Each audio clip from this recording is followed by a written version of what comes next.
Tanzania katika safari ya kimkakati kuujulisha ulimwengu juu ya mambo makubwa na jitihada za serikali katika kuimarisha uhifadhi, kuenzi na kudumisha maeneo ya urithi wa dunia kwa manufaa si tu ya Tanzania pekee bali ulimwengu kwa ujumla.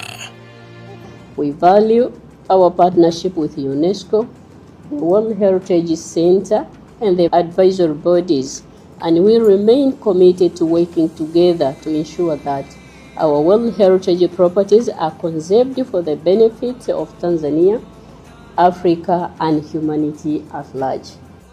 Mheshimiwa Dr. Shatu Kijaji, Waziri wa Maliasili na Utalii, safari hii yupo katika jukumu la kuipeperusha Tanzania katika mkutano wa 48 wa Kamati ya Urithi wa Dunia unaoendelea katika mji wa Busan, Jamhuri ya Korea.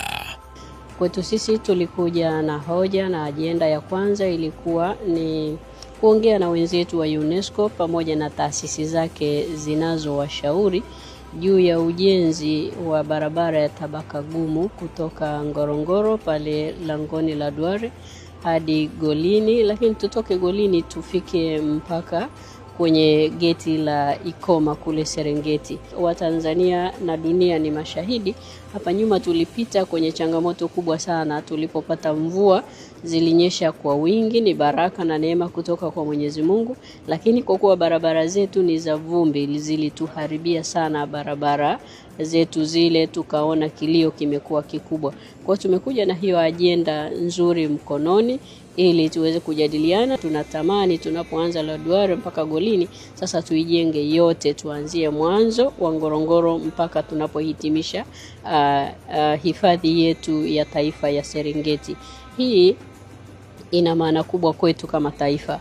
Kwanza itatupunguzia gharama za kukarabati zile barabara kila wiki. Kama waziri mwenye dhamana ya maliasili na utalii, najua umuhimu wa uhifadhi, lakini najua pia kwenye utalii na tunajua gharama ambayo tunaingia kwenye kuzirekebisha barabara hizi mara kwa mara. Lakini pili, tunakwenda kuwafikishia better experience watalii wetu pamoja na wageni wetu wanaopita kwenye hizi barabara.